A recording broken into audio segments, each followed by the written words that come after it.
దేవునికి స్తోత్రములు. దేవుని బిడ్డలారా, అందరూ క్షేమంగా ఉన్నారండి. మన రక్షకుడైన యేసుక్రీస్తు వారి యొక్క ఉన్నత నామములో అందరికీ క్షేమము శుభములు కలుగును గాక. అందరూ బాగున్నారండి. ఈరోజు దేవుని వాగ్దానం యోబు గ్రంథము 8వ అధ్యాయము 7వ వచనం.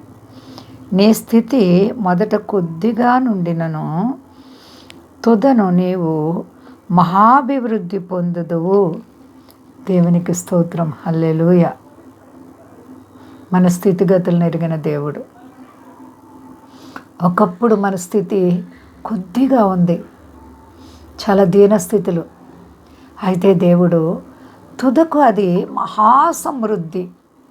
నేటి కాలంలో దేవుని బిడ్డలుగా ఉన్నటువంటి మన జీవితాల్లో ఎలాంటి పరిస్థితులు వచ్చినా సరే మనల్ని చేయి విడవకుండా మనల్ని కాపాడుచు అభివృద్ధి చేస్తున్నారు, మహాభివృద్ధి. దేవునికి స్తోత్రం. హల్లెలూయా.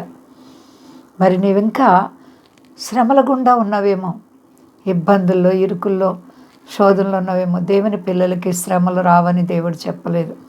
నీతిమంతులు కలుగు ఆపదలు అనేకములు, అయినను వాటన్నిటి నుండి యెహోవా వానిని విడిపించును. జీవము గల దేవుడు కాబట్టి ఆయన విడిపిస్తారు. ఏ సమస్య చేత నీవు కృంగి ఉన్నావో నీ ప్రభువుని చేపట్టుకుని నడిపిస్తారు. ప్రియ సహోదరి సహోదరా, నీ స్థితి కొద్దిగా ఉందేమో, నీ స్థితి ఇబ్బందికరంగా ఉందేమో, దీవెనకరంగా మార్చగల దేవుడు. చాలా కష్టాల చేత కృంగున్నావేమో, దేవుడు నీ చెయ్యి విడిచే దేవుడు కాదు. ప్రియ సహోదరి సహోదరా, దేవాతి దేవునికి మనం ఏమిచ్చినా ఆయన రుణం మనం తీర్చుకోలేము. చాలా అంటే చాలా గొప్ప దేవుడు, శాశ్వతమైన ప్రేమతో మనల్ని ప్రేమించే దేవుడు. కాబట్టి ఈరోజు వరకు మనందరము నెమ్మది పొందుచున్నాం. నీ జీవితంలో ఏ శోధనల చేత నలిగిపోతున్నావు, దేవునిపై ఆధారపడి నీ చింత అంతా ఆయన మీద వేసుకోవడానికి నీ హృదయాన్ని నిబ్బరం చేసుకో. ఆయన నిన్నెప్పుడు కూడా విడిచే దేవుడు, నీ కన్నీళ్లు తుడిచే దేవుడు, నిన్ను వృద్ధి పొందించి అభివృద్ధి పొందించి మహాభివృద్ధి చేసే దేవుడు. ఎంత గొప్ప దేవుడో, జీవము గల దేవుడు. నమ్ముచున్న ప్రియ సహోదరి సహోదరా, దేవునికి భయపడే వారి మీద ఆయన కనికరములు తరతరాలు ఉంటాయి. నీవు దేవునికి భయపడటం నేర్చుకో. చెడుతనాన్ని విడిచిపెట్టు, నామకార్థ జీవితాన్ని విడిచిపెట్టు. నీలో ఉన్నటువంటి దేవునికి అవిధేయతతో కూడిన జీవితాన్ని విడిచిపెట్టు. దేవునికి ఇష్టమైన పనులు చేయి.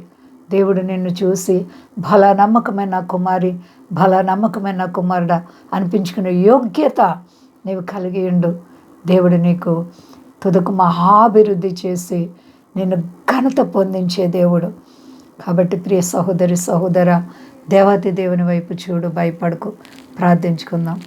ప్రేమ నమ్మకమైన మా తండ్రి, ఎంత గొప్ప దేవుడు ప్రభువా. అవును తండ్రి, మొదట కొద్దిగా ఉన్నప్పటికీ నైనా మరది తుదకు మహాభివృద్ధి పొందుతారన్నావు. అయ్యా, నీవెవరినైనా హెచ్చించాలన్నా తగ్గించాలన్నా అది నీ వశం ప్రభువా. నీ పిల్లల్ని విడిచే దేవుడు కాదు, నీకంత సాధ్యం. నీ నామం శక్తివంతమైనది. యేసయ్యా నీకు వందనాలు.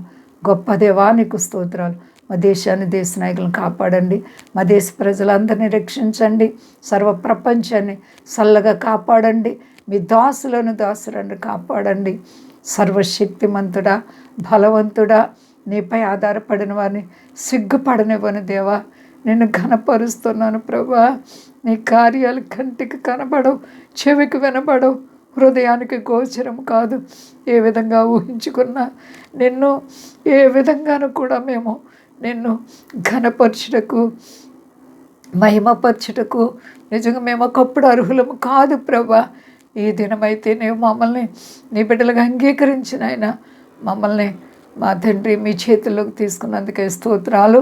అయ్యా, రుణాలు సమస్యలు ఉన్న బిడ్డలకు విడుదల ఇవ్వండి. సర్వ ప్రపంచాన్ని చల్లగా కాపాడండి. రోగులను ముట్టి బాగు చక్కర్లను వారికి తీర్చి మీ సన్నిధి కాంతి ప్రతి బిడ్డకు దయచేసి మహిమ పొంది శక్తి కలిసేనామని నడుచున్నాను తండ్రి. ఆమేన్. ఆమేన్. అందరికీ వందనాలండి. మా కొరకు పరిచయం కొరకు అందరూ ప్రార్థించండి. ప్రభువారు మిమ్ములను, మీ బిడ్డలను, మీ కుటుంబాలను దీవించి ఆశీర్వదించును గాక. ఆమేన్.